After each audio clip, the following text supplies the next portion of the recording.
Três vezes Zumbi, a construção de um herói brasileiro. Jean Marcel Carvalho França e Ricardo Alexandre Ferreira. Prefácio. Mutações de uma poderosa invenção. Manolo Florentino. Revoltas, fugas e quilombos eram inerentes ao cativeiro. Não importa se tratamos de sociedades escravistas ou daquelas cujas elites não dependiam tanto do escravo para estabelecer a devida distância em relação aos outros homens livres. Truísmo pode ser, mas não ao rés do chão. A verdade é que nem em delírios consigo imaginar um único desiderato humano ausente do seu contrário. Trato de cultura, não de zoologia. Não por outro motivo é fundamental reconstituir as várias faces da escravidão, incluindo os que abraçavam a norma, isto é, os que dentro dela tornavam possível suportar o cativeiro e até conquistar a liberdade, mas igualmente quem a repudiava por meio de insurreições e escapadelas, formando quilombos ou simplesmente aderindo a hordas errantes por bosques medonhos, a habitar lapas jamais pisadas por homem algum.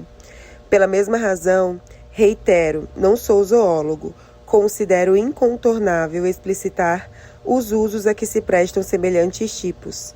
É aí que a porca torce o rabo. Afinal, quem pode controlar uma disciplina como a história, que já se escreveu, não passa de uma doce rameira? Pensando melhor, é bom que assim seja. Apazigua saber que a ninguém é dado o direito de reivindicar a autoria da verdadeira história de. Encanta-me viver em uma época na qual aos historiadores não se ajustam as vestes de sábios insígnes, que outro tempo permitiria a um monstro sagrado como Paul Vane, por exemplo, sustentar não haver inteligibilidade para a queda do Império Romano. Em que passado poderia haver se consolidado uma vertente de ilustres cientistas políticos a defender que os horrores do nazismo simplesmente não encontram explicação racional. Óbvio, gostaríamos de monopolizar a simbolização no tempo daqueles sobre os quais depositamos nossos mais recônditos desejos, mas só os déspotas tentam. Eis porque as histórias oficiais continuarão a ser escritas, embora felizmente acabem apodrecendo em lixeiras ou estantes, ou se convertam em fontes inestimáveis para o estudo das falácias que sustentam. Algumas permitem até elaborar tratados sobre a estupidez humana.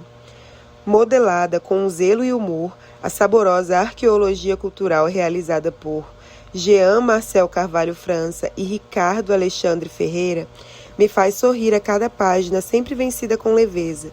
Tenho em mãos não apenas um livro, mas uma pequena joia, que mapeia com método as mutações de uma poderosa invenção e faz reviver em mim a certeza de que alguns historiadores podem fazer parte do seleto grupo dos que não fazem concessões, como os palhaços de circo, os vagabundos de Chaplin e os suicidas.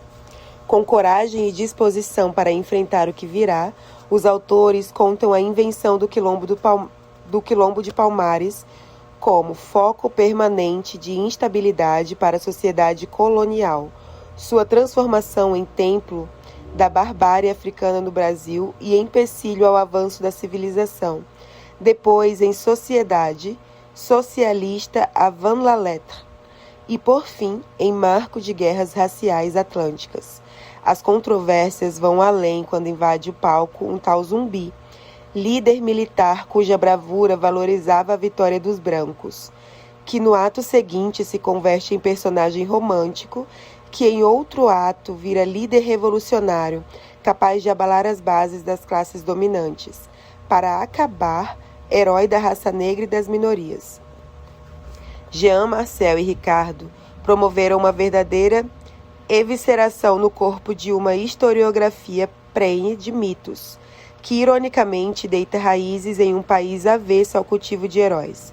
Se em tempos idos ela se vergava ao colonialismo cultural e às sandices nacionalistas, hoje em dia essa historiografia se empanturra de um racialismo anacrônico e da praga do politicamente correto, tornados, respectivamente, política de Estado e forma de bem viver.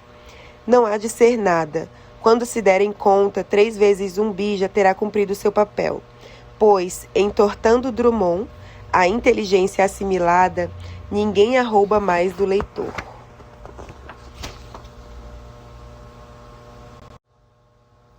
Introdução. As construções de Zumbi. É impossível escrever uma biografia de Zumbi, pois são muito poucos os traços que os coetâneos deixaram sobre o suposto homem que liderou bravamente o maior quilombo criado nas Américas durante a vigência da escravidão, o Quilombo de Palmares. Há, contudo, relacionada a essa história, uma biografia que pode ser contada, aquela do Zumbi e do Palmares que, pacientemente, militares, naturalistas, religiosos, historiadores, pedagogos, antropólogos, arqueólogos, romancistas, cineastas e outros homens de cultura dos séculos 17, 18, 19, 20 e 21 construíram em suas obras. É essa história de impressões difusas e juízos oscilantes que o leitor encontrará nas páginas que se seguem. Tal narrativa não traz notícias inéditas sobre o cultuado personagem ou mesmo perspectivas inusitadas do quilombo que serviu de cenário para sua empreitada. Narrar, no entanto, o que sucessivas gerações de brasileiros e estrangeiros deixaram registrado sobre Zumbi tem um atrativo mais sedutor. Permite conhecer um pouco sobre as relações que a sociedade brasileira, ao longo dos séculos, manteve com o enorme contingente de negros e mestiços que desde cedo a compôs. Mais do que isso, uma história com tais contornos dá ao leitor a oportunidade de constatar como aquilo que se tem denominado verdades acerca de Zumbi e de Palmares variou substantivamente de acordo com os anseios, aspirações e ações, ou seja, com as formas de vida e os quadros de referências adotadas pelas sociedades que se constituíram no Brasil ao longo de pelo menos 4 séculos. Mas o que, afinal, se encontrará nesta biografia pouco convencional de Zumbi? O livro dará a conhecer pelo menos 3 construções de Zumbi e do Quilombo de Palmares, nenhuma delas mais verdadeira, mais honesta ou mais científica do que outra. É imprescindível que o leitor entenda esse detalhe, pois ele é a alma do livro que tem em mãos. O Zumbi construído na colônia não é menos verdadeiro do que o Zumbi criado no século XIX ou no século XX. E aquele do século XXI não é menos ideológico ou mais consciente do que os inventados anteriormente. Quer-se com isso dizer que a verdade é relativa? Em termos, pois nunca é demais lembrar que cada um dos 3 zumbis que o leitor encontrará ao longo deste livro gozou, entre a maioria dos seus contemporâneos, do estatuto de verdadeiro, e que cada um deles deriva de um modo particular de produzir socialmente a verdade. E qual é a verdade mais verdadeira acerca de Zumbi e de Palmares? A verdade depurada de todos os pressupostos, invariante, que diz quem realmente foi o líder negro e o que realmente ocorreu na Serra da Barriga. Por certo, se tal verdade existe, não nos foi dado, como seres que constroem culturalmente o mundo em que vivem, o privilégio de alcançá-la. Regressemos, porém, aos zumbis mapeados neste livro. O primeiro deles, que será conhecido no capítulo de abertura, ganhou corpo, em parte, durante a existência do Quilombo, entre o ocaso do século XVI e a última década do século XVII, e em parte ao longo do século XVIII. O Zumbi e o Palmares, que aparecem nos escritos produzidos nesse período, obedecem às mesmas regras de construção. Palmares é pintado como um foco importante de instabilidade para a capitania de Pernambuco, tanto para os portugueses quanto para os holandeses, que ocuparam a região entre 1630 e 1654, foco que suscitou das autoridades locais grandes esforços para ser debelado. A importância do acontecimento para a sociedade, então, parece não ter sido pequena. Prova disso é o tom quase épico que um dos autores paradigmáticos desse primeiro momento de construção do Quilombo, o baiano Rocha Pita, utiliza para descrever a brava e surpreendente organizada sociedade negra debelada pelos empenhados colonizadores. A respeito de Zumbi, o período é mais lacônico. Os escritos contemporâneos ao Quilombo mencionam-no poucas vezes e de passagem. É mais uma vez Rocha Pita, como o leitor perceberá, que se encarrega de lhe dar maior visibilidade. O historiador, todavia, asseverou que Zumbi era um cargo, não um homem, e que o último ocupante desse cargo havia cometido suicídio, opinião que teria vida longa na biografia do líder negro e causaria mais adiante enorme polêmica entre seus construtores. O Zumbi e o Palmares, construídos ao longo do século XIX e com pequenos retoques nas décadas iniciais do XX, têm, como o leitor poderá acompanhar no segundo capítulo, cores diversas. Ambos perdem em importância, ganham contornos mais negativos e adquirem tons menos grandiosos. Nos escritos do período, o Quilombo passa a simbolizar um empecilho ao avanço da civilização europeia no Brasil, um núcleo de barbárie africana no coração da colônia, um cancro que os colonos tiveram que extirpar. Zumbi não deixa de encarnar um grande guerreiro, mas somente na medida em que sua bravura dava ainda mais valor ao empenho do grande herói do episódio de Palmares nos escritos dessa época, o homem que eliminou o tal cancro, o paulista Domingos Jorge Velho. Uma pequena, mas substantiva mudança é introduzida pelo retrato no fim do século XIX. 2 livros didáticos põem em questão as imagens de Zumbi e de sua morte legadas por Rocha Pita, e asseveram que se tratava, sim, de um homem em que esse homem não se suicidara, mas morrera dignamente em combate, traído por um mulato. Outro aspecto que aparece por essa época é a associação da sociedade palmarina com aquelas existentes ao continente africano, mas nada que altere o lugar social que os 8 cientistas já haviam conferido ao episódio. A partir da terceira década do século XX, Zumbi ganha aos poucos mais espaço e sua história, como conta a última parte desta biografia, quase se sobrepõe à do próprio Quilombo, situação que somente se reverterá nas últimas décadas do século XX. O Zumbi dos séculos XX e XXI torna-se de saída um herói pioneiro da luta pela liberdade no Brasil. Em seguida, um herói das classes oprimidas da colônia. Mais adiante, um herói da raça negra que peleja pela liberdade e a igualdade. Um pouco depois, ainda que de modo discreto, um herói de minorias, nomeadamente dos homossexuais. Dito em poucas palavras, um herói daqueles que lutaram e lutam contra o caráter excludente da sociedade brasileira, a escravista e as outras suas sucessoras. Nesse período, Palmares despontou como uma sociedade singular, quando comparada à sociedade branca, ou melhor, culturalmente branca de sua época, espécie de protótipo de uma comunidade socialista ou coletivista, um estado original de contornos quase africanos, capaz de atrair e congregar os deserdados da colônia. As designações são variadas, mas o princípio que rege essas construções do Quilombo é o mesmo. De um lado, ele é o polo por excelência de contestação da ordem injusta e excludente da colônia. De outro, é um lugar inspirador de utopias e comportamentos contestatários. Eis, em linhas gerais, a biografia de Zumbi que virá a seguir. Não é a história de vida de um homem, de um herói ou de um líder, mas a história da construção da verdade acerca de um acontecimento do passado que pactuamos como nacional, um acontecimento constituinte do que gostamos de denominar identidade brasileira.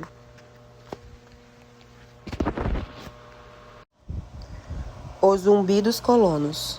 Poucas décadas depois de desembarcarem, em 1549, na Baía de Todos os Santos, ao lado do primeiro governador-geral do Brasil, Tomé de Souza, os padres da Companhia de Jesus passaram a observar que, nos engenhos que visitavam, havia cada vez menos negros da terra, índios, e cada vez mais negros de Guiné.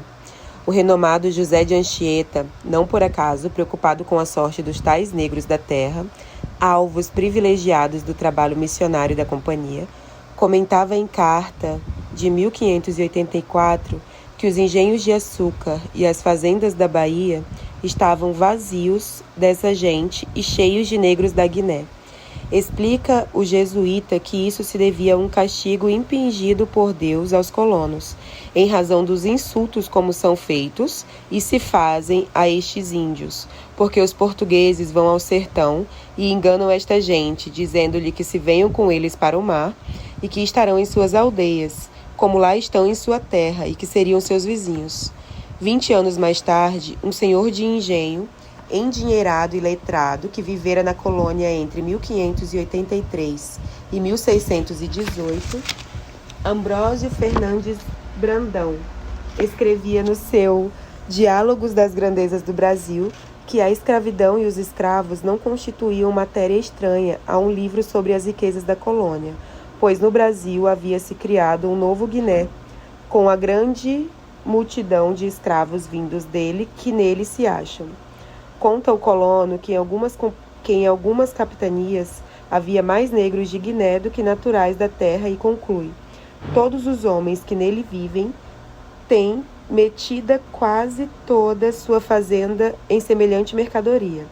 Pelo que, havendo no Brasil tanta gente desta cor preta e cabelo retorcido, não nos desviamos de nossa prática em tratar dela. Introduzimos na segunda metade do século XVI os escravos africanos. Pelo que relatam os contemporâneos, em pouco tempo tornaram-se a mão de obra predominante na colônia portuguesa da América. É certo que, quando os negros de Guiné, como eram conhecidos, fizeram-se maioria nos engenhos e nos ainda incipientes núcleos urbanos da colônia, a base da lavoura açucareira, sustentáculo econômico do Brasil de então, já havia sido construída com o trabalho dos índios, dos negros da terra. Todavia, é inegável também que, num curto espaço de tempo, o africano e o cativeiro de africanos instalaram-se e naturalizaram-se na colônia, pois, como dizia o citado Brandão, já no início do século XVII, todos os moradores do Brasil vivem, tratam e trabalham como esta gente vinda de Guiné. Ainda que bastante imprecisos, os números do comércio negreiro são ilustrativos desse processo de naturalização do africano na América Portuguesa e mais tarde no Brasil independente. Estimava-se, no final do século XIX, que o Brasil teria comprado entre 1550 e 1850 cerca de 50 milhões de africanos. O número encontrados pelos historiadores no decorrer do século XX são bem mais modestos. Pandiá Calógeras falava em 15 milhões de almas. Pedro Calmon e Caio Prado Júnior reduziram esse número a um universo que variava entre 5 e 8 milhões de pessoas. Nas 3 últimas décadas do século XX, pesquisadores como Kátia Matoso e Manolo Florentino passaram a advogar números que vão de 3 a 4 milhões de negros. Os dados mais recentes falam em cerca de 5 milhões. Independentemente, no entanto, das significativas variações, é certo que o Brasil foi de longe o maior importador de escravos do continente americano e que ao longo do século XVI, XVII e XVIII entraram pelos portos da colônia 2 vezes mais escravos que em todas as colônias inglesas do Caribe, o segundo maior importador de negros do continente. As marcas dessa presença, que gradativamente se tornou maciça, estavam por todos os lados. Em 1610, inaugurado um lugar comum, que teria vida longa nas narrativas de viagens sobre o Brasil, François Pirard de Laval, um comerciante e aventureiro francês em visita à cidade de Salvador, escreveu no seu diário de viagem: o que os portugueses do Brasil mais apreciam são os escravos da costa da África e das Índias Orientais, que nestas plagas não podem fugir, pois seriam capturados e comidos pelos naturais do país. Os escravos da terra não têm tal impedimento, além do que não são tão aptos e bem dispostos para o trabalho quanto os outros. É muito divertido ver, nos dias de festa e domingos, dias que não estão sujeitos a seus mestres, os escravos todos reunidos, homens e mulheres, dançando e jogando em público, nas praças e ruas. O Zumbi dos Colonos. Poucas décadas depois de desembarcarem, em 1549, na Baía de Todos os Santos, ao lado do primeiro governador-geral do Brasil, Tomé de Souza, os padres da Companhia de Jesus passaram a observar que, Nos engenhos que visitavam, havia cada vez menos negros da terra, índios, e cada vez mais negros de Guiné. O renomado José de Anchieta, não por acaso preocupado com a sorte dos tais negros da terra, alvos privilegiados do trabalho missionário da companhia, comentava em carta de 1584 que os engenhos de açúcar e as fazendas da Bahia estavam vazios dessa gente e cheios de negros da Guiné. Explica o jesuíta que isso se devia a um castigo impingido por Deus aos colonos, em razão dos insultos como são feitos e se fazem a estes índios, porque os portugueses vão ao sertão e enganam esta gente, dizendo-lhe que se venham com eles para o mar e que estarão em suas aldeias, como lá estão em sua terra e que seriam seus vizinhos. 20 anos mais tarde, um senhor de engenho, endinheirado e letrado, que vivera na colônia entre 1583 e 1618, Ambrósio Fernandes Brandão, escrevia no seu Diálogos das Grandezas do Brasil que a escravidão e os escravos não constituíam matéria estranha a um livro sobre as riquezas da colônia, pois no Brasil havia-se criado um novo Guiné, com a grande multidão de escravos vindos dele que nele se acham. Conta o colono que em algumas capitanias havia mais negros de Guiné do que naturais da terra e conclui: todos os homens que nele vivem têm metida quase toda sua fazenda em semelhante mercadoria, pelo que, havendo no Brasil tanta gente desta cor preta e cabelo retorcido, não nos desviamos de nossa prática em tratar dela. Introduzimos na segunda metade do século XVI os escravos africanos. Pelo que relatam os contemporâneos, em pouco tempo tornaram-se a mão de obra predominante na colônia portuguesa da América. É certo que, quando os negros de Guiné, como eram conhecidos, fizeram-se maioria nos engenhos e nos ainda incipientes núcleos urbanos da colônia, a base da lavoura açucareira, sustentáculo econômico do Brasil de então, já havia sido construída com o trabalho dos índios, dos negros da terra. Todavia, é inegável também que, num curto espaço de tempo, o africano e o cativeiro de africanos instalaram-se e naturalizaram-se na colônia, pois, como dizia o citado Brandão, já no início do século XVII, todos os moradores do Brasil vivem, tratam e trabalham como esta gente vinda de Guiné. Ainda que bastante imprecisos, os números do comércio negreiro são ilustrativos desse processo de naturalização do africano na América Portuguesa e mais tarde no Brasil independente. Estimava-se, no final do século XIX, que o Brasil teria comprado entre 1550 e 1850 cerca de 50 milhões de africanos. O número encontrados pelos historiadores no decorrer do século XX são bem mais modestos. Pandiá Calógeras falava em 15 milhões de almas. Pedro Calmon e Caio Prado Júnior reduziram esse número a um universo que variava entre 5 e 8 milhões de pessoas. Nas 3 últimas décadas do século XX, pesquisadores como Kátia Matoso e Manolo Florentino passaram a advogar números que vão de 3 a 4 milhões de negros. Os dados mais recentes falam em cerca de 5 milhões. Independentemente, no entanto, das significativas variações, é certo que o Brasil foi de longe o maior importador de escravos do continente americano e que ao longo do século XVI, XVII e XVIII entraram pelos portos da colônia 2 vezes mais escravos que em todas as colônias inglesas do Caribe, o segundo maior importador de negros do continente. As marcas dessa presença, que gradativamente se tornou maciça, estavam por todos os lados. Em 1610, inaugurado um lugar comum, que teria vida longa nas narrativas de viagens sobre o Brasil, François Pirard de Laval, um comerciante e aventureiro francês em visita à cidade de Salvador, escreveu no seu diário de viagem: o que os portugueses do Brasil mais apreciam são os escravos da costa da África e das Índias Orientais, que nestas plagas não podem fugir, pois seriam capturados e comidos pelos naturais do país. Os escravos da terra não têm tal impedimento, além do que não são tão aptos e bem dispostos para o trabalho quanto os outros. É muito divertido ver, nos dias de festa e domingos, dias que não estão sujeitos a seus mestres, os escravos todos reunidos, homens e mulheres, dançando e jogando em público, nas praças e ruas. Cerca de meio século depois de Laval, em 1667, outro visitante estrangeiro, o capuchinho italiano Dionísio Carli, agora de passagem pelo Recife, constata a mesma abundância de africanos e a variedade das atividades que desempenhavam na região de Pernambuco. Relata o religioso que, a caminho do hospício dos capuchinhos, notou que a cidade era pequena, mas muito povoada, sobretudo por escravos mouros, vindos de Angola, do Congo, do Dongo e de Mataba.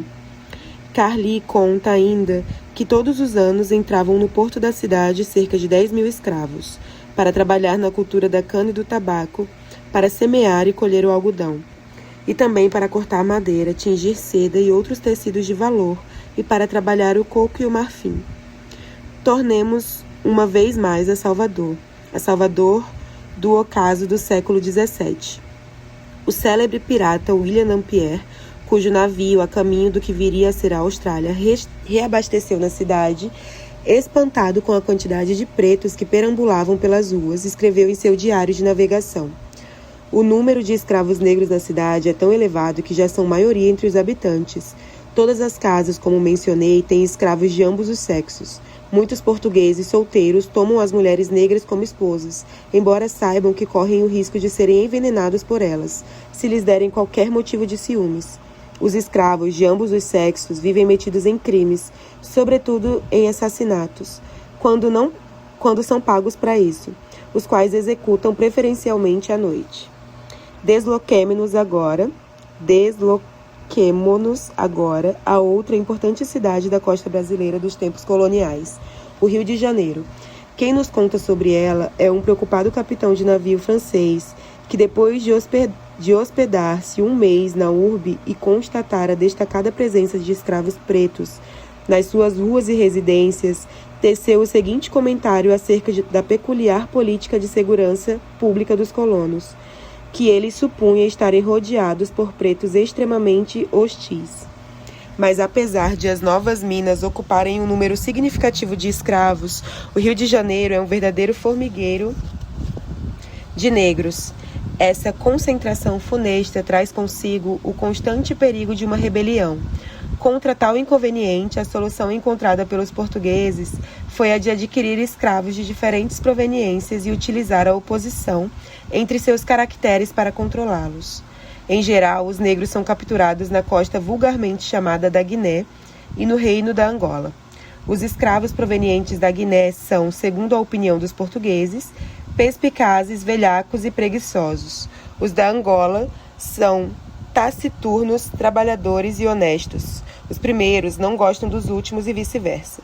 Quando essas duas espécies inconciliáveis se misturam, uma não consegue nada empreender sem que a outra rapidamente não delate. É nessa antipatia natural que se funda a seguridade pública. Eis um panorama ligeiro das mais importantes cidades do Brasil colonial no que tange à presença negra. Um panorama desenhado em grande parte por estrangeiros. É verdade, mas bastante ilustrativo e instrutivo da percepção que tinham os coetâneos da sociedade em que viviam. Por meio dele, tomamos conhecimento de que os pretos estavam por todos os lados e eram muitos.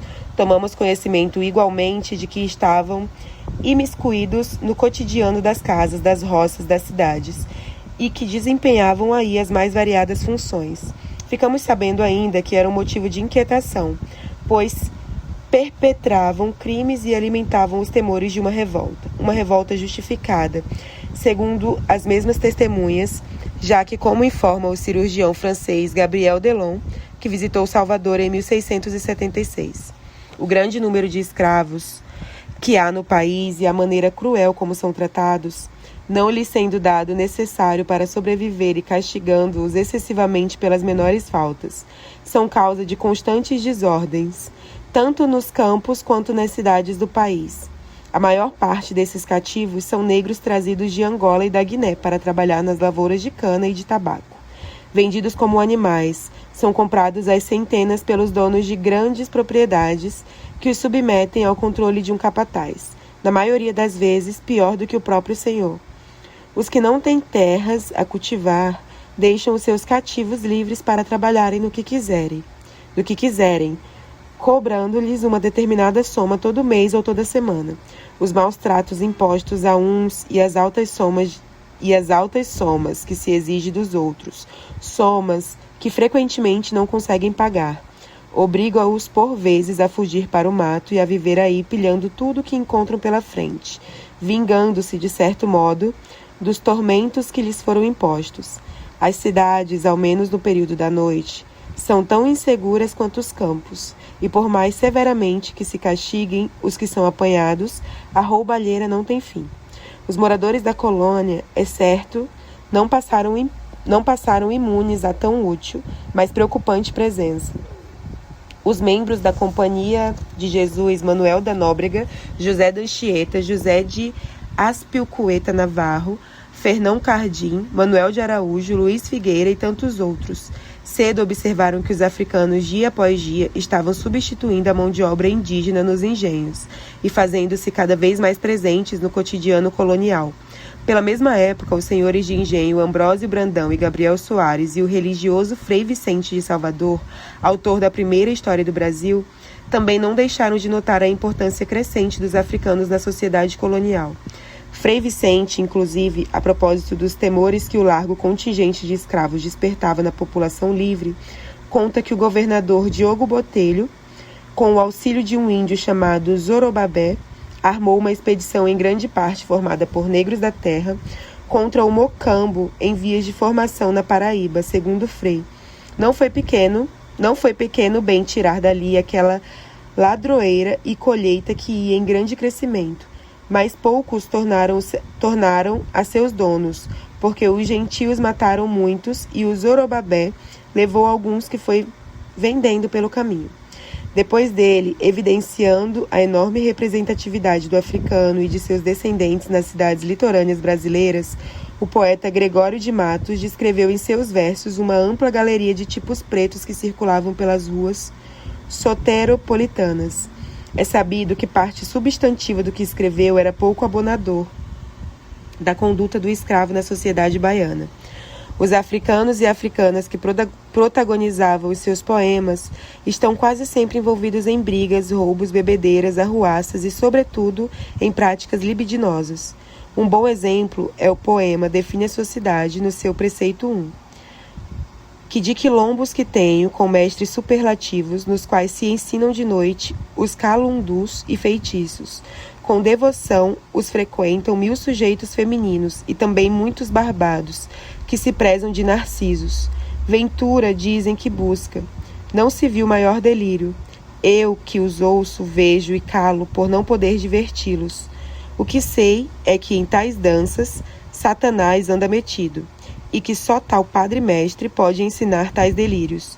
Não há mulher desprezada, galã desfavorecido, que deixe de ir ao quilombo dançar o seu bocadinho. Menos atento ao cotidiano dos pretos, mas igualmente preocupado com a sua situação na sociedade colonial, um contemporâneo de Gregório de Matos, o padre Antônio Vieira, tratou de endossar a tese defendida por outros membros da Companhia de Jesus que estiveram no Brasil, de que o cativeiro dos pretos, diferentemente da escravidão indígena, nada tinha de errado aos olhos do Deus cristão. Errado era, sim, o comportamento pouco cristão de muitos senhores que impunham aos seus escravos uma vida de privações e padecimentos. Já se depois de chegados olharmos para estes miseráveis e para os que se chamam senhores, os que se viu nos 2 estados de Jó, é o que aqui se representa a fortuna, pondo juntas a felicidade e a miséria no mesmo teatro. Os senhores poucos, os escravos muitos. Os senhores rompendo galas, os escravos despidos e nus. Os senhores banqueteando, os escravos perecendo à fome. Os senhores nadando em ouro e prata, os escravos carregados de ferros. Os senhores tratando-os como brutos, os escravos adorando-os e temendo-os como deuses. Os senhores em pé, apontando para o açoite, como estátuas da soberba e da tirania. Os escravos prostrados, com as mãos atadas atrás de imagens vilíssimas da servidão e espetáculos da extrema miséria. A propósito do espírito pouco cristão dos senhores, no quartel inicial do século XVIII, quando o tráfico negreiro era já um negócio lucrativo e consolidado, os pretos eram quase maioria na população colonial, e o escravo um personagem mais do que familiar no cotidiano das fazendas e das cidades. A sociedade colonial parece ter sido levada, e os quilombos foram decisivos nesse sentido. A discutir o tratamento de um cristão deveria dispensar aos seus escravos. Ao menos é o que se depreende de 3 obras publicadas durante o século XVIII.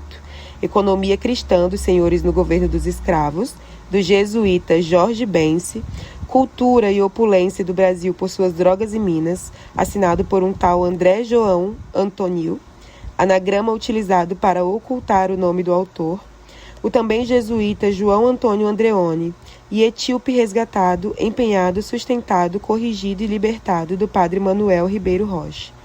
Publicado em 1705 na cidade de Roma, o livro do jesuíta italiano Jorge Bence, que residira quase 2 décadas no Brasil, é uma clara evidência da importância que a relação entre senhores e escravos alcançou no século XVIII, quando o preto já se tornara um componente indispensável da sociedade que os colonos estavam construindo nos trópicos.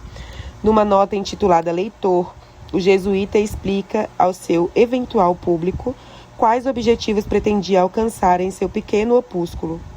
De saída, esclarece que sua obra deveria interessar tanto aos que possuíam quanto aos que não possuíam escravos. Se és senhor e tens escravos, lendo-os entenderás quais são as suas obrigações e aprenderás a guardá-las. Se os não tens, ainda com mais segurança, o poder ler. Se os não tens, ainda com mais segurança, o podes ler. E darás a Deus muitas graças por te livrar das pensões, que não são poucas nem pequenas, as que consigo traz o ser senhor. Um pouco mais adiante, Bence, preocupado em advertir aos senhores de escravos acerca da necessidade de se conduzirem com seus servos conforme os princípios de religião cristã, colaborando inclusive para que os próprios pretos, nascidos da barbárie da África, encontrassem eles também o Deus cristão, o Deus único, assevera. E para atalhar estas culpas e ofensas que cometem contra Deus os senhores, que não usam do domínio e senhorio que têm sobre os escravos com moderação que pede a razão e a piedade cristã. Tomei por assunto e por empresa dar à luz esta obra, a que chamo Economia Cristã, isto é, regra, norma e modelo, por onde se devem governar os senhores cristãos para satisfazerem as obrigações de verdadeiros senhores. O também jesuíta italiano Antonio não escreveu obra tão doutrinária. O seu Cultura e Opulência do Brasil por suas Drogas e Minas, 1711, fruto de mais de 2 décadas de permanência na colônia, não era propriamente destinado a convencer os senhores a terem uma conduta mais cristã em relação a seus escravos. Ao menos, não era esse o objetivo maior de seu escrito. Revela Antonio que havia sido a estadia no importante engenho jesuíta no Nordeste, o de Sergipe do Conde, que despertara sua curiosidade sobre a opulência do Brasil e o desejo de escrever a respeito de tais prodígios. E valendo-me das informações que me deu quem o administrou mais de 30 anos, com conhecida inteligência e com acrescentamento igual à indústria, a da experiência de um famoso mestre de açúcar que 50 anos ocupou-se neste ofício com venturoso sucesso, e dos mais oficiais de nome, aos quais miudamente perguntei o que a cada qual pertencia, me resolvi a deixar neste borrão tudo aquilo que na limitação do tempo sobredito apressadamente, mas com atenção ajuntei, e estendi com o mesmo estilo e modo de falar claro e chão que se usa nos engenhos, para que os que não sabem o que custa a doçura do açúcar, a quem o lavra o conheçam e sintam menos dar por ele o preço que vale. E quem de novo entrar na administração de algum engenho tenha essas notícias práticas, dirigidas a obrar com acerto, que é o que em toda ocupação se deve desejar e intentar. Antonio, porém, sabia que ao tratar da opulência do Brasil, dos seus prósperos engenhos de açúcar, de suas vistosas plantações de tabaco, de sua rendosa criação de gado e das suas riquíssimas minas de ouro, seria indispensável tratar daqueles que, com seu labor, produziam essas e outras riquezas. Os escravos africanos.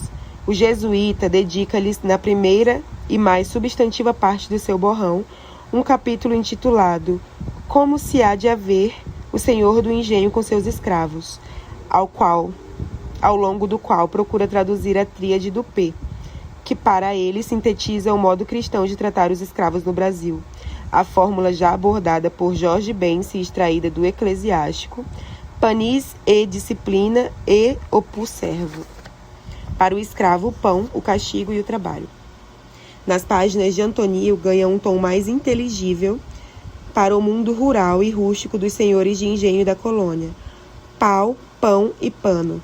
O pau é o castigo, não qualquer punição que se estabelece contra o corpo, mas a correção necessária que o Senhor deve dispensar aos seus cativos a fim de trazê-los dentro dos princípios cristãos. O pão é o alimento do espírito que o Senhor deve prover ao seu escravo, permitindo-lhe levar uma vida cristã, batizar-se, casar-se, ir à missa e etc. O pano, por fim, ia muito além das vestes e da decência dos escravos, englobando todas as condições materiais necessárias para que o cativo, uma vez instruído no plano de Deus e corrigido de suas fraquezas humanas, pudesse portar-se como um escravo verdadeiramente cristão.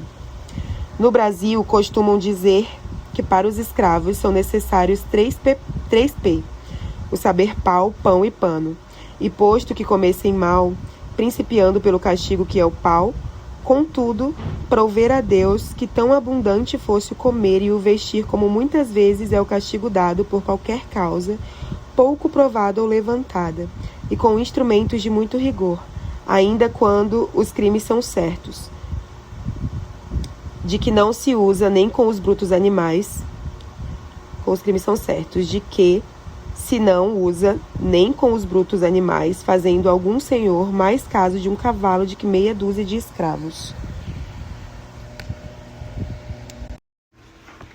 O padre diocesano e bacharel lisboeta Manuel Ribeiro Rocha, no seu Etíope Resgatado, Empenhado, Sustentado, Corrigido e Libertado, publicado na capital da metrópole de 1748, retorna com mais veemência que Antonio e mais radicalidade que Bense as diretrizes que deveriam guiar o relacionamento entre um senhor cristão e seu escravo.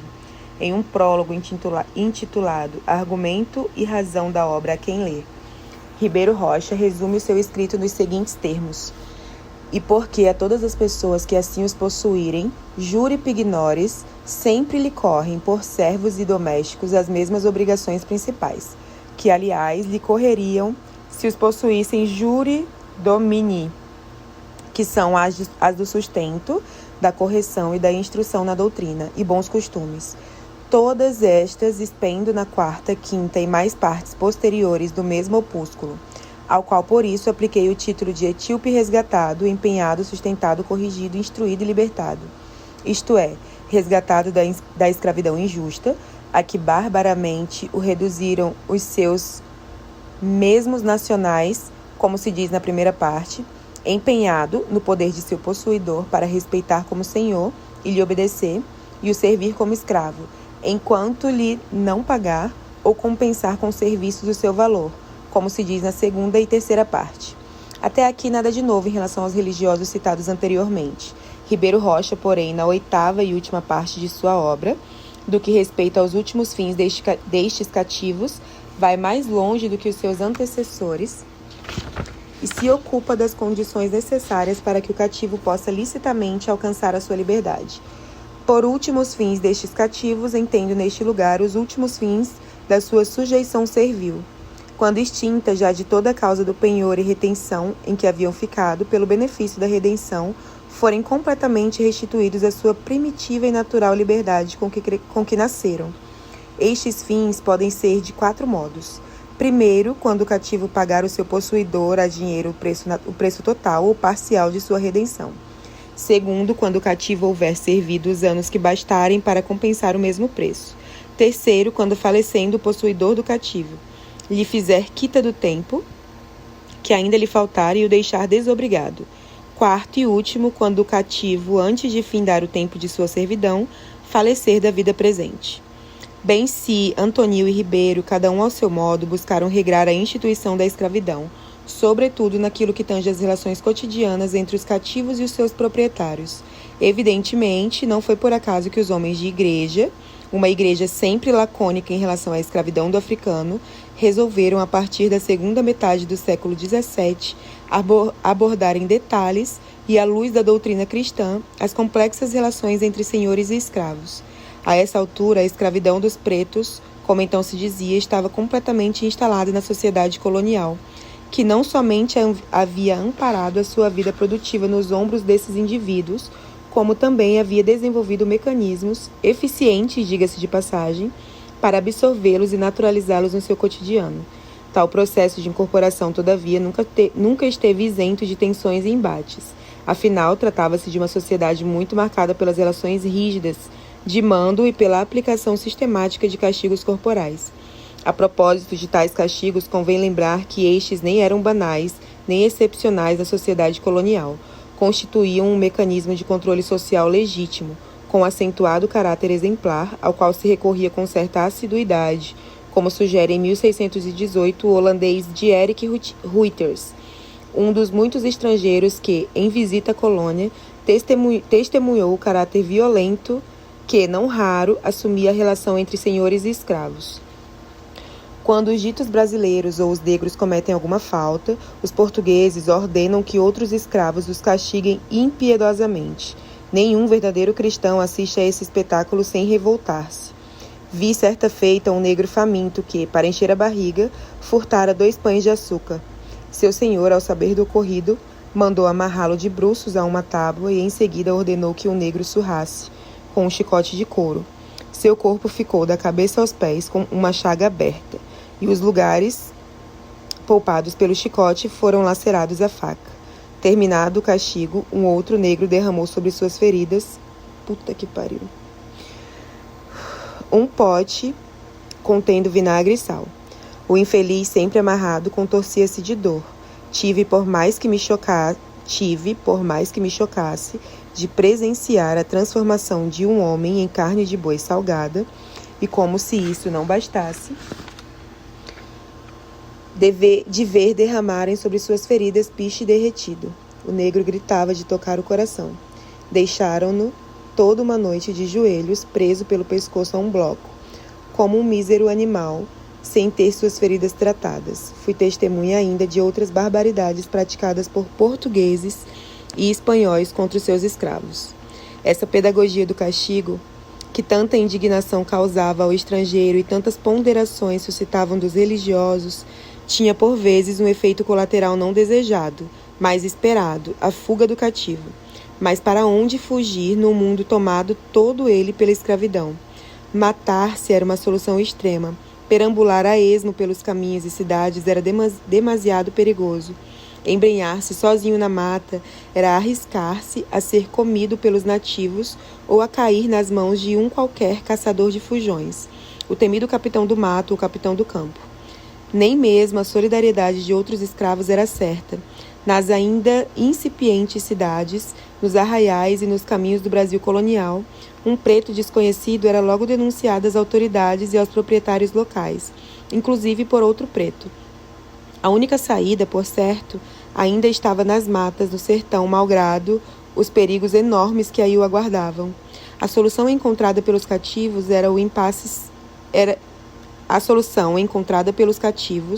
para o impasse cedo ganhou um nome: Mucambo, um lugar embrenhado nas matas, longe do braço senhorial e do poder do capitão do mato, resguardado da violência do selvagem antropófago, e habitado por outras dezenas, por vezes centenas e excepcionalmente por milhares de evadidos solidários.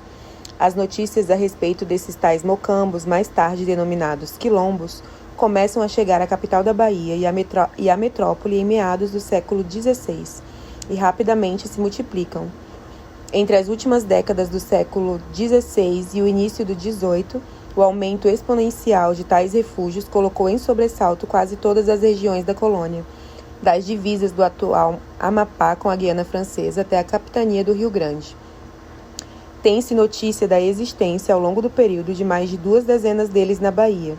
No século XVII, observou-se que havia um grau significativo de comunicação entre escravos fugitivos dessa capitania, da capitania de Sergipe e da região limítrofe entre as capitanias de Pernambuco e Alagoas. Aí, inclusive, nomeadamente na Serra da Barriga, surgiu no fim do século XVI uma série de comunidades interligadas que, com o passar do tempo, se tornaram, por seu tamanho, ousadia e sucesso militar, mais e mais conhecidas deste e do outro lado do Atlântico, os Mocambos de Palmares. Desde muito cedo, Palmares instalou-se no senso comum das autoridades coloniais como uma espécie de referência e aviso dos perigos que os ajuntamentos de pretos fugidos traziam para a estabilidade de uma sociedade escravocrata. Uma das primeiras notícias oficiais que se conhece desse preocupante ajuntamento de pretos fugidos encontra-se numa carta redigida em 1603 pelo capitão Mor e governador da capitania de Pernambuco, Manuel Mascarenhas Homem, dando conta dos seus feitos àquele que o sucederia na governança da mesma capitania, Diogo Botelho. Nela, Mascarenhas Homem afirma que havia enviado uma entrada pelo sertão dentro aos Palmares, onde estava cópia de pretos alevantados, de que os moradores desta capitania recebiam dano e opressão pelos muitos roubos e latrocínios que faziam e contínuos assaltos que davam. Informa ainda que a empresa havia sido custeada pela fazenda de Sua Majestade e dela resultara serem os inimigos desbaratados, com dano e perda de muita gente morta e cativa, com que esta capitania ficou livre por hora das insolências desses alevantados. Os problemas suscitados por Palmares, no entanto, vinham já a essa altura de alguns anos. Reza a tradição que o núcleo inicial do quilombo, com pouco mais de 40 pretos fugidos de um engenho de açúcar da capitania de Pernambuco, teria se formado por volta de 1597 na Serra da Barriga, situada no atual estado de Alagoas. O Mocambo não parou mais de crescer e de trazer inquietação à vida dos colonos da região, como atesta a carta citada de Mascarenhas Homem.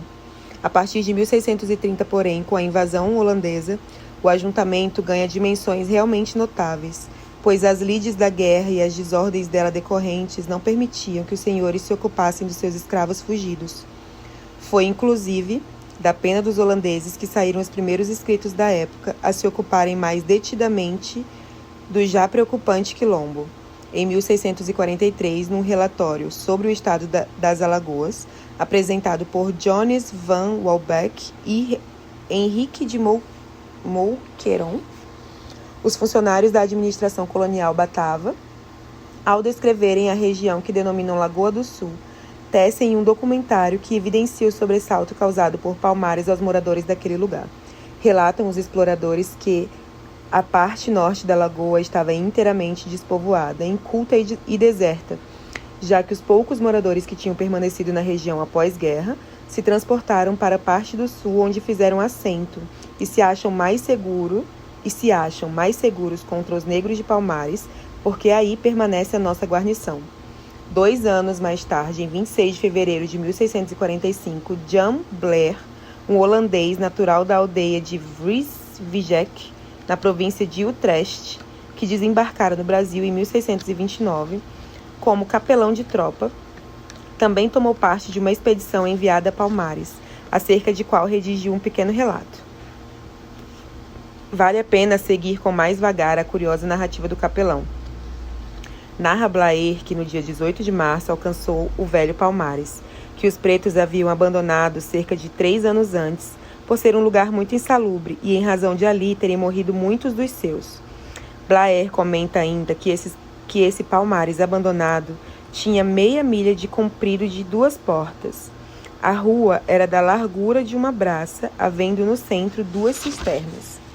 3 dias mais tarde, depois de atravessar outros aglomerados de mocambos abandonados pelos pretos, Blair relata: ao amanhecer do dia 21, chegamos à porta ocidental de Palmares, que era dupla e cercada de 2 ordens de paliçadas, com grossas travessas entre ambas. Arrombamo-la e encontramos do lado interior um fosso cheio de estrepes, em que caíram ambos os nossos cornetas.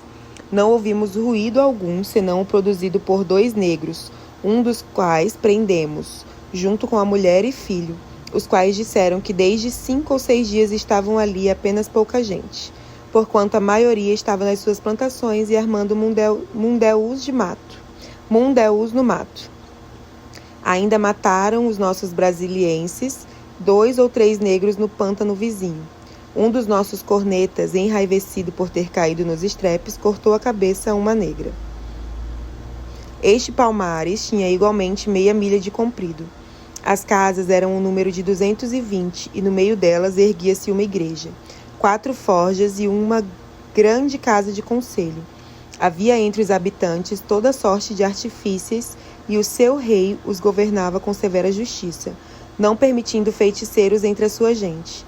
O rei também tem uma casa distante dali 2 milhas, com uma roça muito abundante, casa que fez construir ao saber da nossa vinda, pelo que mandamos um dos nossos sargentos com 20 homens a fim de prendê-lo, mas todos tinham fugido. Por fim, no dia 23 de março de 1645, o capelão da tropa, convencido de que os soldados holandeses haviam dado cabo daquele centro irradiador de problemas, anotou em seu breve diário de expedição que os holandeses tinham queimado todas as casas existentes em Palmares, as quais estavam dispostas em círculo, bem como os objetos nelas contidos, cabaças, balaios e potes fabricados ali mesmo. Em seguida, Blair, ciente de que nada mais havia ali a fazer, retirou-se com seus homens e, após 1 milha de marcha, alcançou um rio todo cheio de penhascos, denominado Bonguá. Ali deixamos de emboscadas, junto aos palmares, um dos nossos sargentos com 25 homens, mas não sabemos o que conseguiram.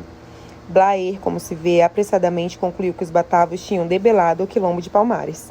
Mal podia ele supor que aquela comunidade duraria ainda meio século e que a sua existência nos escritos e, consequentemente, no vocabulário dos brasileiros seria ainda mais longa e impactante. É essa vida, digamos, literária de Palmares que iremos acompanhar a partir daqui.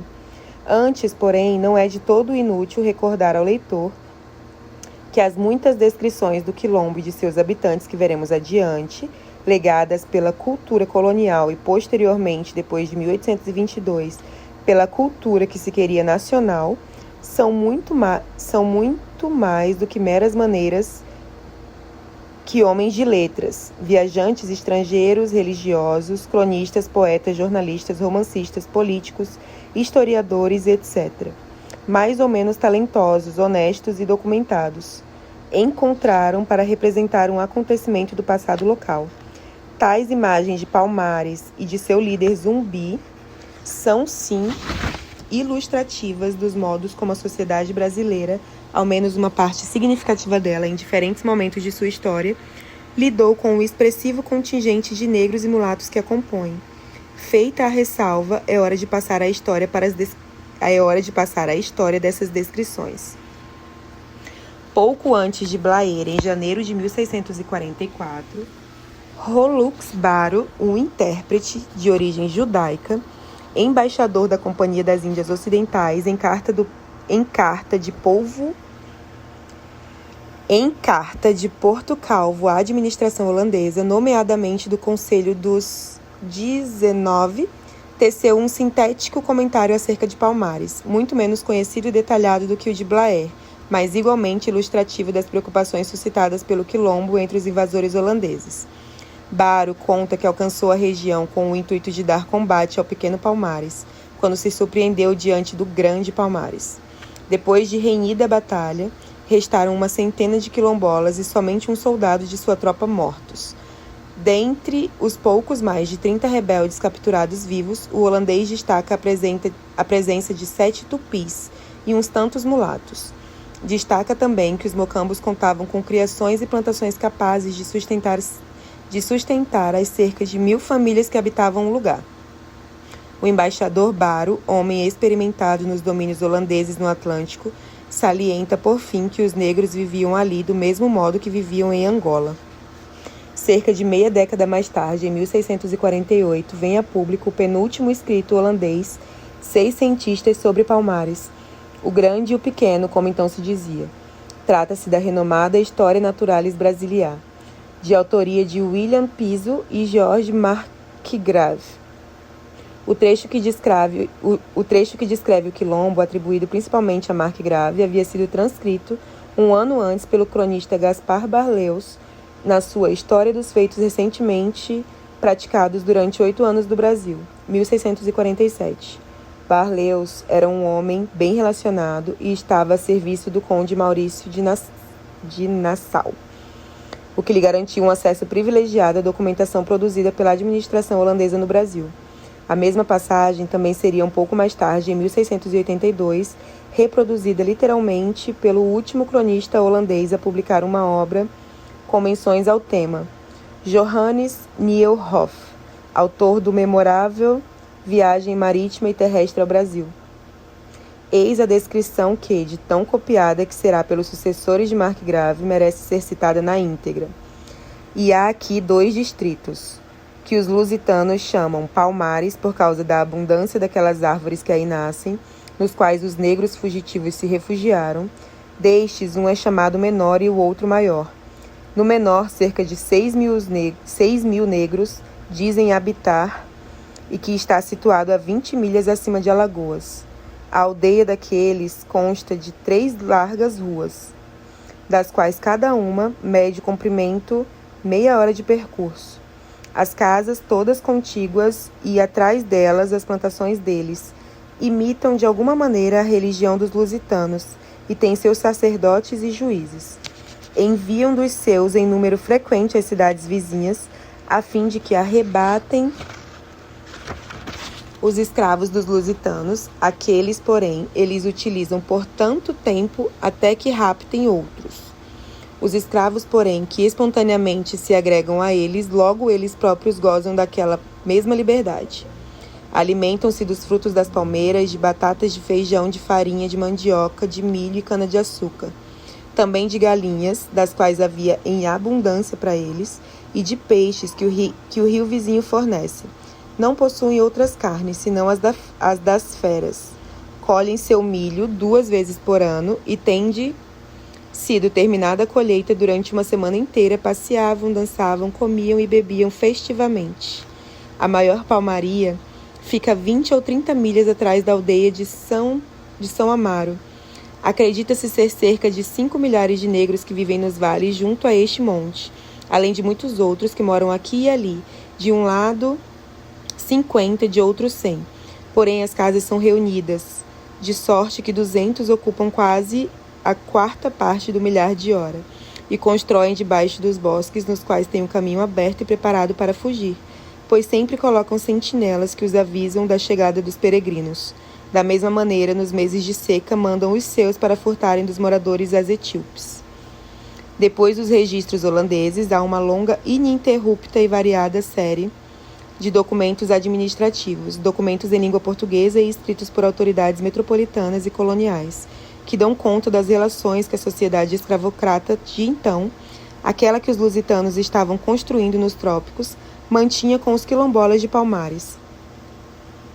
São bandos, notícias de expedições militares, cartas de governadores e outras autoridades, consultas, pareceres e resoluções do Conselho Ultramarino, requerimentos e relações. É útil passar os olhos por um desses documentos, talvez o mais detalhado deles, a relação das guerras feitas ao Palmares de Pernambuco no tempo do governador Dom Pedro de Almeida.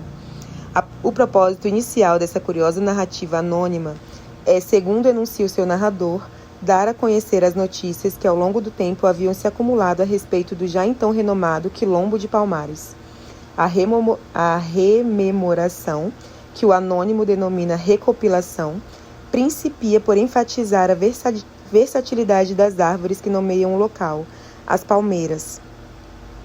Relata o documento que, da alimentação à cobertura das residências dos palmarinos, passando pela fabricação de ferramentas, cordas e roupas, tudo se podia obter dessas árvores nativas da região.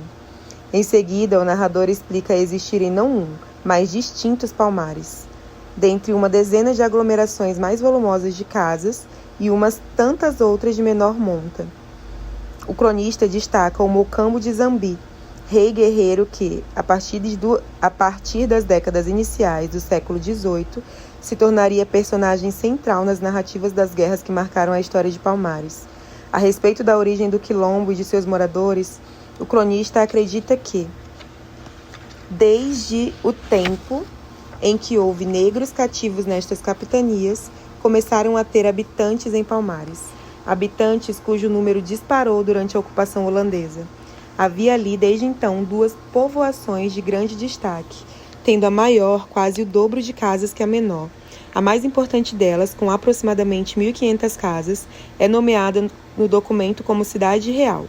Nela habitava Gangazumba, que quer dizer Senhor Grande, rei a quem todos os moradores obedeciam. Entre os palmarinos, essa cidade principal era conhecida como Macaco, uma cidade fortificada toda em cerca de pau a pique, com trincheiras abertas para ofenderem a seus salvos combatentes, e pela parte de fora toda se semeia de estrepes. Relata ainda o anônimo haver no lugar juízes e encarregados de todas aquelas funções indispensáveis a qualquer república. A rememoração inicial termina com uma longa e severa consideração sobre os pretos ali amotinados, inimigos de décadas que muitos danos causavam tanto à coroa quanto aos moradores.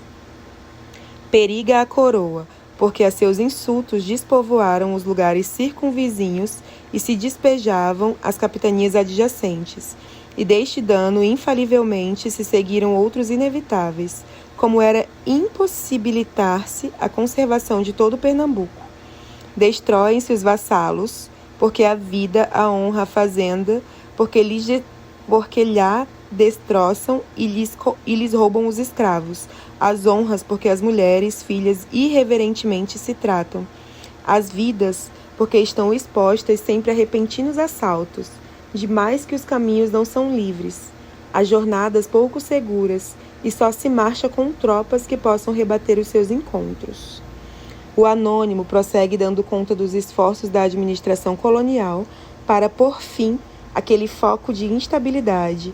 Antes de entrar no tema, porém, reclama que o erário real e os cabedais dos moradores da região haviam sido vultosamente despendidos em 25 entradas que não lograram êxito em debelar os mocambos de Palmares e nem mesmo em enfraquecer as forças dos súditos de Gangazumba. André Rocha, atesta de 600 homens, foi, após a expulsão dos holandeses, o primeiro enviado português a frequentar o quilombo. Resultou esse empreendimento pioneiro a prisão de 200 de palmarinos, muito poucos se levarmos em conta as quase 20.000 almas que ali viviam, mas, segundo o autor do relatório, o suficiente para sabotar o ânimo dos sobreviventes. O que se viu daí em diante, no entanto, foi um sistemático rechaçar de tropas e soldados portugueses, de modo a ficarem destruídas as povoações dos invasores e os palmares conservados. A situação só mudaria, enfatiza o narrador, com o governo de Dom Pedro de Almeida. Debaixo de suas ordens, a 21 de novembro de 1675, partiu rumo a Palmares o sargento-mor Manuel Lopes, com um contingente um pouco menor que o anterior. Mereceu relevo, dentre os feitos dessa segunda expedição, a notícia de um revoltoso atingido. Aqui se feriu com uma bala o general das armas, que se chamava Zambi, que quer dizer Deus das guerras, negro de singular valor, grande ânimo e constância rara. Ficou vivo, porém, aleijado de uma perna. A disposição, contudo, dos que combatiam Palmares só começaria a mudar após a campanha levada a cabo pelo capitão-mor da Bahia, Fernão Carrilho. A fama de que gozava em Pernambuco era de grande destruidor de mocambos e aldeias tapuias nos sertões baianos.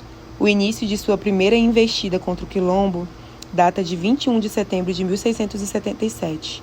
Após inúmeros combates, em 29 de janeiro de 1678, Fernão Carrilho deu Palmares por destruído. O documento registra ainda, com o evento final, coroador do sucesso das autoridades portuguesas, particularmente do governador Dom Pedro de Almeida contra Palmares, a celebração de um acordo formal de paz com Gangazumba. Outras histórias, contudo, muitas outras na verdade, ainda seriam contadas sobre o quilombo, e principalmente sobre aquele que seria celebrado crescentemente como seu grande líder, o então denominado Zambi. Já em 1675, 3 anos antes, de acordo com Gangazumba, o militar português Francisco de Brito Freire, no livro 7º do seu A Nova Lusitânia, História da Guerra Brasílica, na qual narra as inúmeras batalhas então disputadas pelos pernambucanos, dedica umas poucas páginas ao quilombo. O militar repete aí notícias já conhecidas a respeito da disposição das moradias e da organização administrativa do lugar.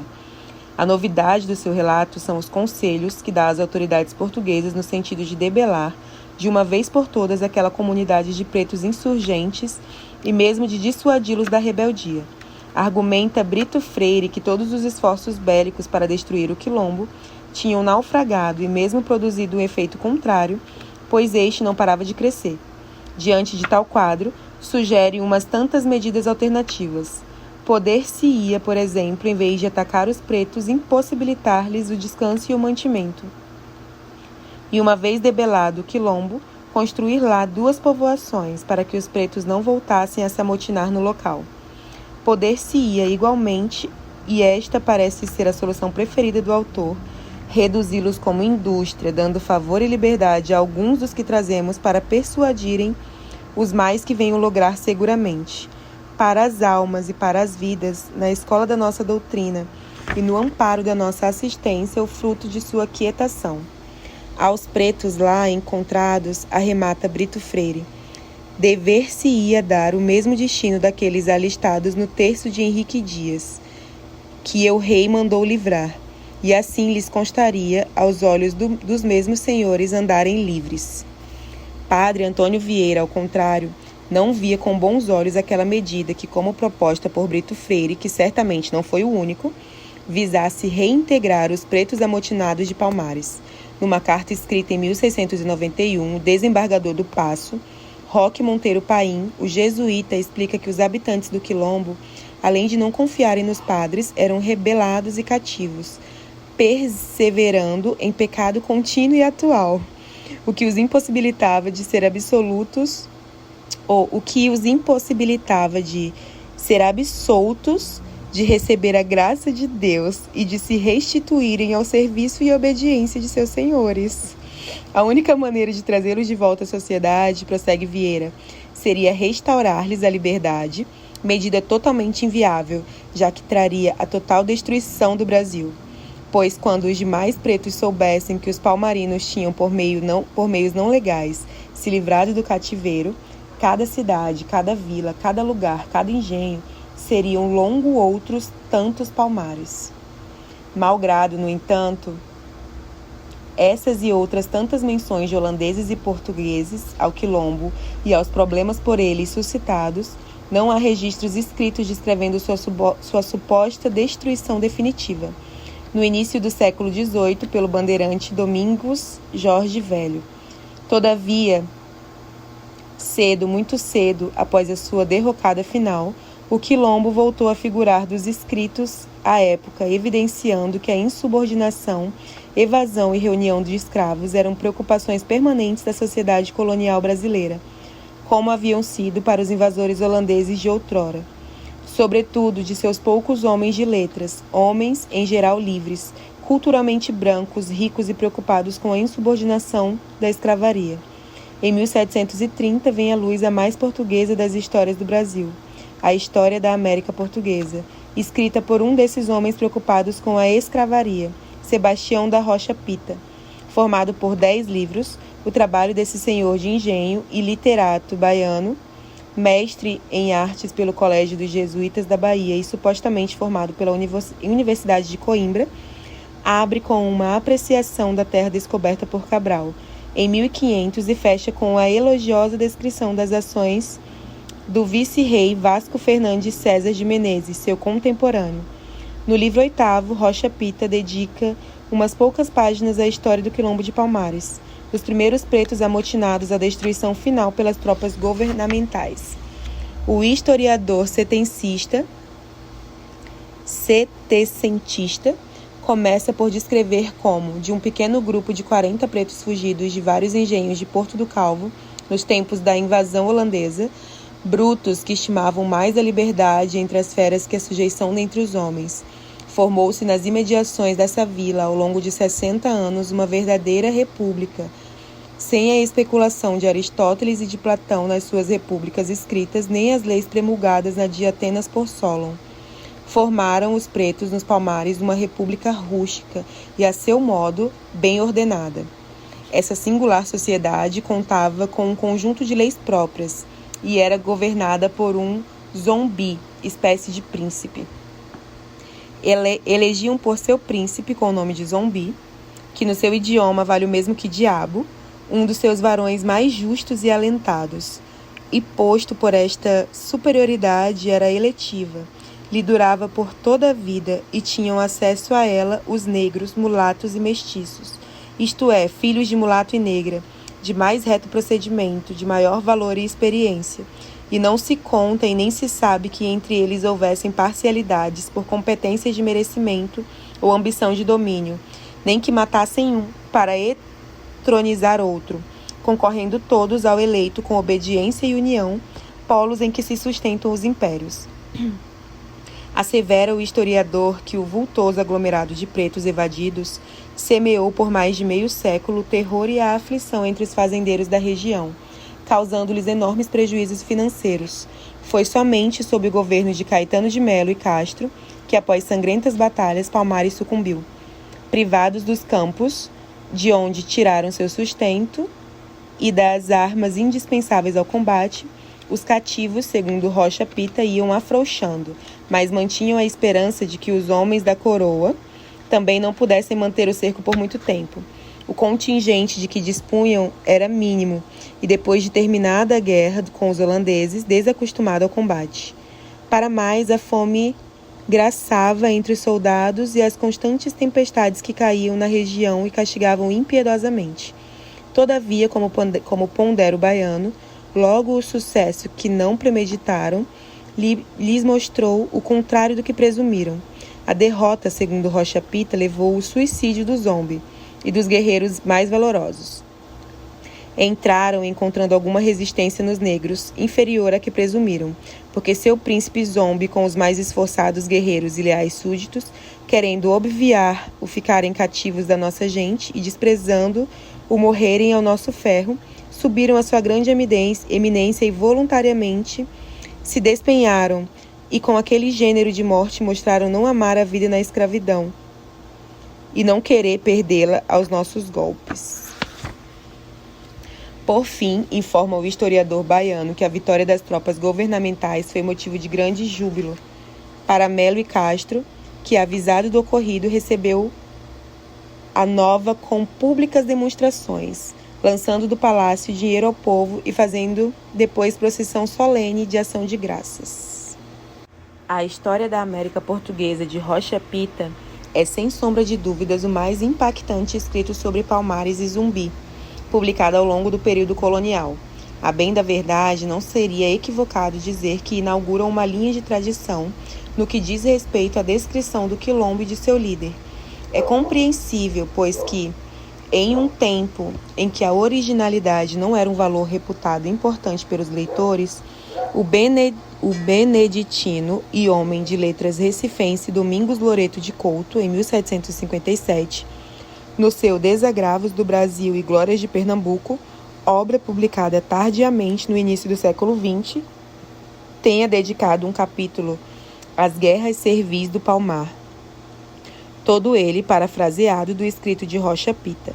Exceção à regra foi Frei Antônio de Santa Maria Jaboatão, que em 1761, no seu novo orbe seráfico brasílico, em meio a notas acerca do árduo trabalho de religiosos no Brasil, tece sobre o quilombo um rápido comentário que, embora desprovido de notícias novas ou detalhadas sobre o tema, se distancia do que narrara o tão reproduzido Rocha Pita.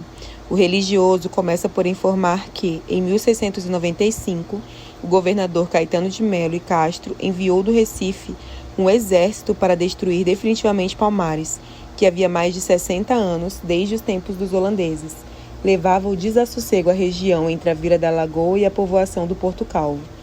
Conta o franciscano ainda que, para o bem dos povos daqueles lugares, os revoltosos foram vencidos com grande resistência, mortos e presos, e arrasada aquela tão forte como a abominável colônia, assistindo a toda esta arriscada empresa religiosa os menores. Em 1805, contudo, o inglês Thomas Lindley No seu Narrativa de uma Viagem ao Brasil, retorna a história da América Portuguesa. Lindley foi pego contrabandeando pau-brasil na costa de Porto Seguro e amargou 12 meses de prisão em Salvador. Uma detenção pouco rigorosa que lhe permitiu circular com relativa liberdade pela cidade e travar relações com seus habitantes. O seu diário dedica algumas páginas a Palmares, na verdade um resumo do texto de Rocha Pita, exceto pela introdução que faz ao tema, na qual, já bem ao gosto do século XIX, explica ao seu leitor. Ruas e praças da cidade estão atravancadas de grupos de seres humanos expostos à venda em frente às portas dos diversos negociantes a que pertencem. 5 navios negreiros chegaram nos últimos 3 dias. Dado o número excepcional de negros importados desta vez e dos muitos escravos já existentes na colônia, poder-se-ia imaginar que a tranquilidade pública estivesse correndo certo perigo, se recordarem os últimos acontecimentos de São Domingos, atual Haiti. Mas acontece exatamente o contrário. Entregues à licenciosidade, não tendo de trabalhar demasiado e apreciando seus alimentos vegetais nativos, os negros mostram-se alegres e contentes. Uma política acertada é a mola da aparente humanidade dos colonos portugueses, que receberam terrível lição antes de adotar essa linha de conduta. Lindley e suas cogitações acerca do aprendizado que Palmares impusera aos colonos no que tange à manutenção da ordem numa sociedade escravocrata encerram a longa série de escritos sobre o quilombo e seu zambi ou zombi produzida no decorrer do denominado período colonial. O tema parece ter despertado relativo interesse dos contemporâneos do quilombo, lusitanos e holandeses, e também de um minguado número de homens de letras da colônia do século XVIII.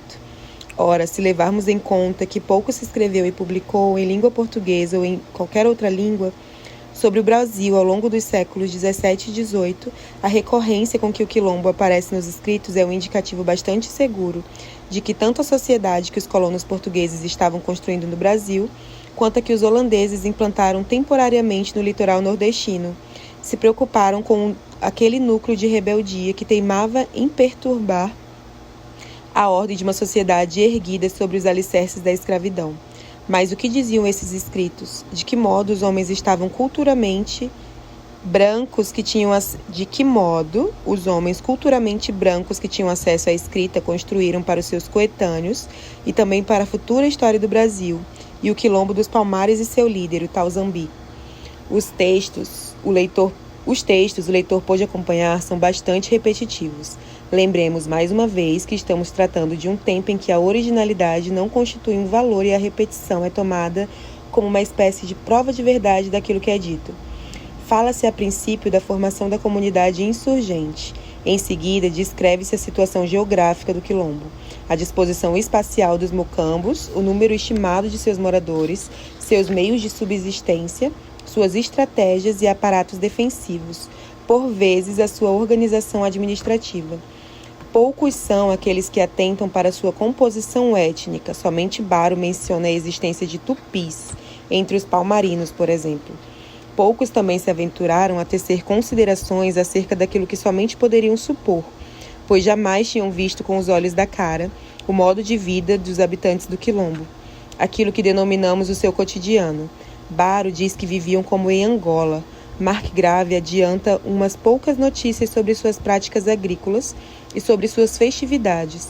Somente Rocha Pita aventurou-se a tecer considerações mais detidas acerca do tema, descrevendo aspectos da religião praticadas pelos negros amotinados, generalidades sobre a estrutura jurídico-administrativa do quilombo e outras curiosidades, como o hábito dos quilombolas de sequestrar negras e mulatas escravas, de roubar e saquear as fazendas e casas das redondezas, ou ainda de acoitar criminosos e fugitivos de toda espécie, pondo-os no seu domínio. E sobre Zumbi, o que dizem os homens do século XVII e XVIII? De saída, é preciso ter em conta que a aparição de Zumbi, então denominado Zambi ou Zombi, nos escritos da época é tardia, data do último quartel do século XVII, quando um anônimo menciona o mocambo de Zambi em suposto deus guerreiro. É novamente Rocha Pita o que mais notícias deu da personagem, que segundo o historiador baiano, não era um indivíduo, mas um título, que significava diabo, conferido a um príncipe eleito entre os varões mais justos e alentados do quilombo. Rocha Pita